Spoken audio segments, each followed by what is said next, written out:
Over time, when I started here, it was only the hostel, and then later on, when the occupational therapist started here, Kirsty Rendell, she and I think we had a social worker, but Kirsty pioneered the preschool project.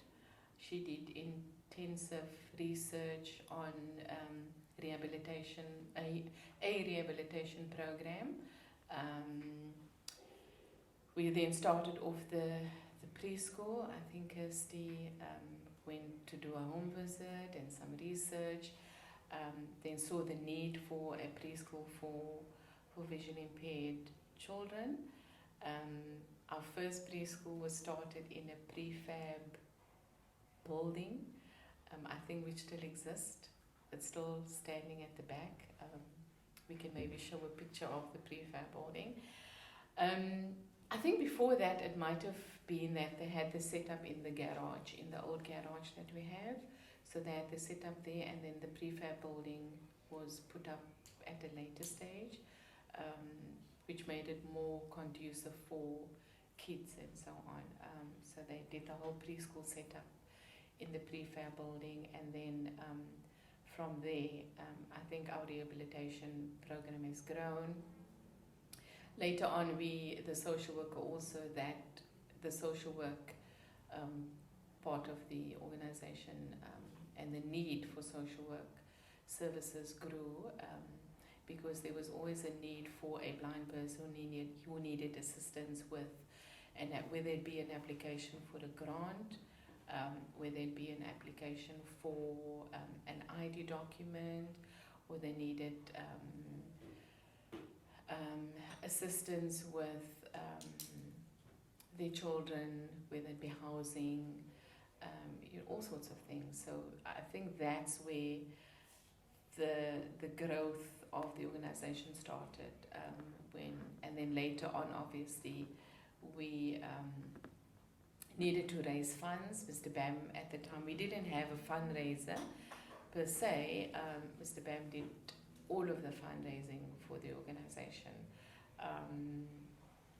So yeah, and then from the social work, the occupational therapy, then later on we saw the need for mobility training, so that blind people can be mobile.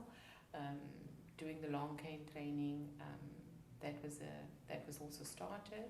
We had a mobility instructor at the time who came to us on a regular basis, on a weekly basis. Brian Needling was his name, from St. Dunstan's. He used to come and do mobility training for the blind people, because we didn't have a mobility instructor at the time, because there's only one organization who does that sort of training in Johannesburg.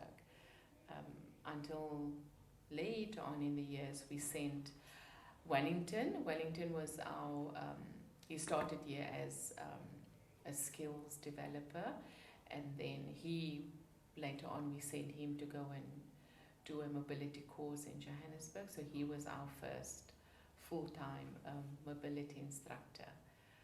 And that is how the organization, the staff grew. As the rehabilitation program, I think, was rolled out, and the needs became greater for blind people in the community. And I think at that point also, the organization started working on branding the organization, getting the organization known in the community, and I think that's how we got exposure into the community, and we got known into the community, and that's our client base